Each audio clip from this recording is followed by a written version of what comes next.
इकडे मित्रांनो, रामकृष्ण हरी. मित्रांनो बघा, आज मला भगत साहेबांचा कॉल आला होता का ट्रॅक्टरचे 4-5 गल्ले मारले का ट्रॅक्टर गरम होतो, डायरेक्ट रेडवर काटा जातो. तर का जातोय काही नाही, आपण इथं आल्यानंतर आपल्याला कळलं. एक लक्षात घ्या का हा जो वाल आहे, हा वाल ऑपरेट होत नव्हता.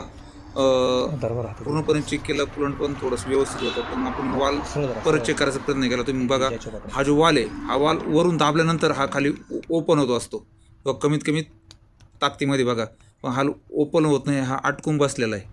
आणि याच्यानंतर जर आपल्याला अजून याचा एक चेक करायचा प्रकार जर असेल तर याला एक काम करायचं, याला वरून तार किंवा दोरी बांधायची आणि जसं पाणी आपण उकळतो, चहा गरम करतो, अशा याच्यात टाकल्यानंतर हा वॉल ऑटोमॅटिक खालच्या बाजूनं बाहेर निघत असतो, म्हणजे ओपन होत असतो. कमीत कमी याला 70च्या आसपास तापमान गेल्यानंतर हा प्रकार होत असतो, ओपन होत असतो. हे नाही झालं तर 100% वॉल बदलून टाका किंवा वॉल तुम्ही एक बाजूला काढून ठेवा आणि ट्रॅक्टरची ट्रायल घ्या. 100% आपलं ओव्हरहीट व्हायचं प्रॉब्लेम सॉल्व्ह होऊ शकतो. आता बघा, रेटरमध्ये आपण चेक केलं पाहिजे का आतमधले त्याचे नळ्या आहे, बारीक बारीक नळ्या, त्या नळ्या चॉकअप आहे की नाही वरची होऊन आपल्याला दिसतं आहे रेटर चॉकअप आहे. त्याच्यानंतर समजा हे पुढचं कुलंटचा टँक आहे, हा कुलंटचा टँक बघून घ्यायचा, त्याच्यामध्ये पाणी आहे की नाही आहे बघा. कारण की कसं आहे, आपण नुसतं ट्रॅक्टर चालवतो, ट्रॅक्टर चालवण्यामुळे कळत नाही बघा. त्याच्यामुळे थोडीशी लेवल वगैरे आपल्याला वरून कमी दिसते, म्हणलं आपण याची लेवल करून घेऊ.